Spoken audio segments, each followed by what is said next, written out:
बाबा से निवेदन कर कर आओ।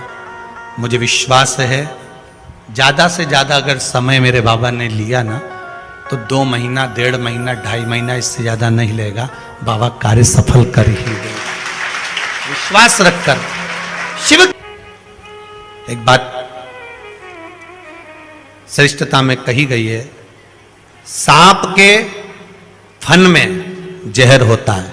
बोलो सही है कि गलत है? मधुमक्खी के डंक में जहर होता है। सही है? बिच्छू की पूंछ में जहर होता है।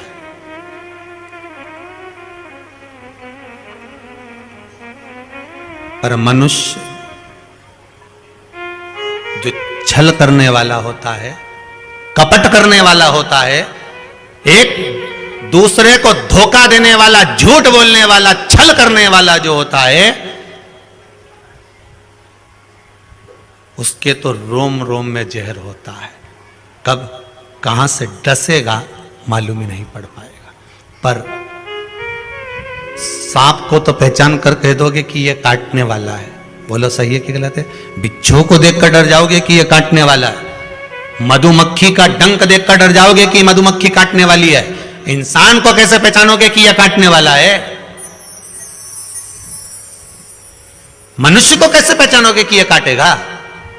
मानव को कैसे पहचानोगे कि ये काटेगा? हो सकता है तुम्हारे नजदीक में रहता हो, तुम्हारे साथ में रहता हो और कई वर्षों तक साथ रह रहा हो, कब काट जाएगा आपको मालूम पड़ेगा? नहीं, सांप को देखकर भर जाएगा कि इस काट सकता है, बिच्छू काट सकता है, सांप, ये मधुमक्खी मुझे डंक मार सकती है, पर मनुष्य को कैसे पहचानोगे? तो शिव महापुराण की कथा एक बात बहुत सुंदर कहती है कि जितने विषैली हैं मधुमक्खी शंकर जी के पास,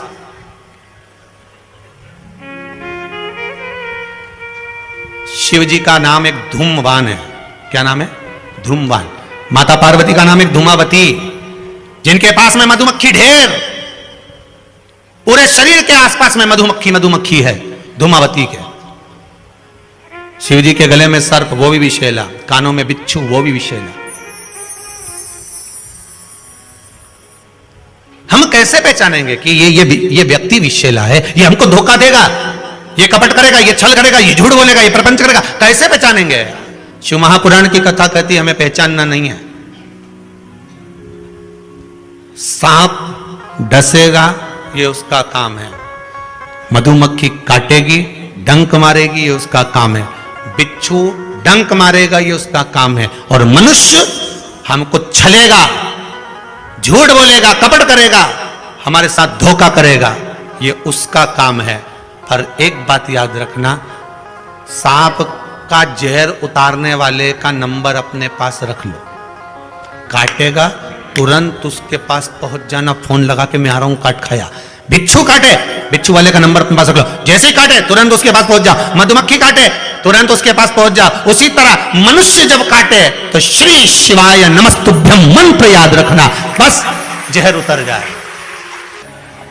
शिव है, औघड़ी है, दयालु है, दातार है, कृपा का सागर है।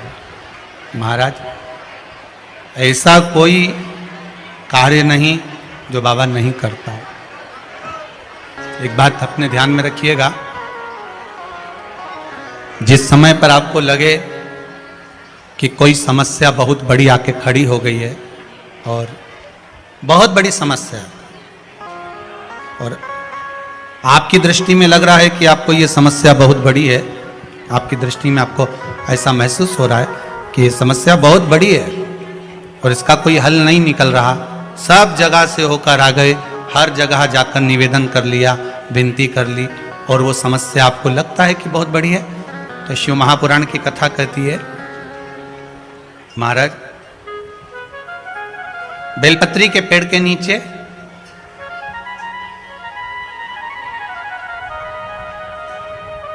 एक छोटा सा शिवलिंग का निर्माण करो। काय का निर्माण करना है? शिवलिंग का। अब बेलपत्री के पेड़ के नीचे आप अगर सोचो कि भाई मैं ब्राह्मण हूं, सफेद मिट्टी का शिवलिंग बनाना है, क्षत्रिय हूं, लाल मिट्टी का शिवलिंग बनाना है, या वैश्य हूं, पीली मिट्टी का शिवलिंग बनाना है, या शूद्र हूं तो काली मिट्टी का शिवलिंग का निर्माण करना है। शिव महापुराण की कथा कहती है, लिंग पुराण कहती है, नर्मदा पुराण कहती है कि बेलपत्री के पेड़ के नीचे आप जिस शिवलिंग का निर्माण करें उसके लिए आपका वर्ण नहीं देखना, आपको तो बेलपत्री के नीचे की ही मिट्टी ले लेना, फिर वो जिस कलर की।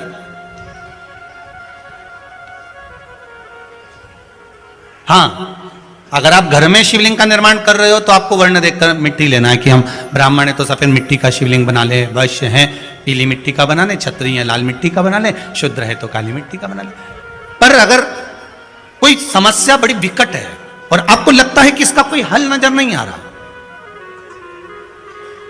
इसका कोई हल ही नहीं दिख रहा है और ऐसा लग रहा है कि ये उलझते जा रही है गुत्थी, अब सुलझना नहीं है, अब उलझते गई और लगे कि अब ये सुलझना नहीं है और अब ये कोई, हमने जितनों को बोला कोई नहीं सुलझा सका, हमने बहुत सोर्स फोर्स सब लगा लिया, तब एक बेलपत्री के पेड़ के नीचे या तो सोमवार को या सोमवार की अष्टमी पड़े उस दिन या फिर प्रदोष के दिन, प्रदोष काल में शिवलिंग का निर्माण कर लो। और महाराज 5 सफेद फूल, थोड़ी सी काली तिल, एक यज्ञोपवीत, पंचामृत स्नान कराने के बाद बाबा को समर्पित कर कर, बाबा से निवेदन कर कर, घी का दिया लगाकर विनती कर कर, उस शिवलिंग से निवेदन कर कर बाबा को अर्ध परिक्रमा देना है बेलपत्री की। कितनी परिक्रमा देना है? आधी परिक्रमा बेलपत्री की।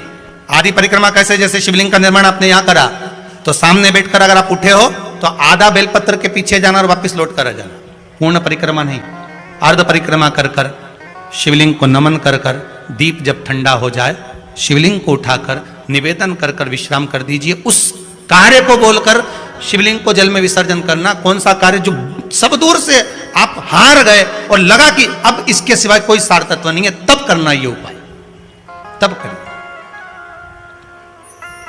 इस उपाय। बाबा से निवेदन कर कर आओ।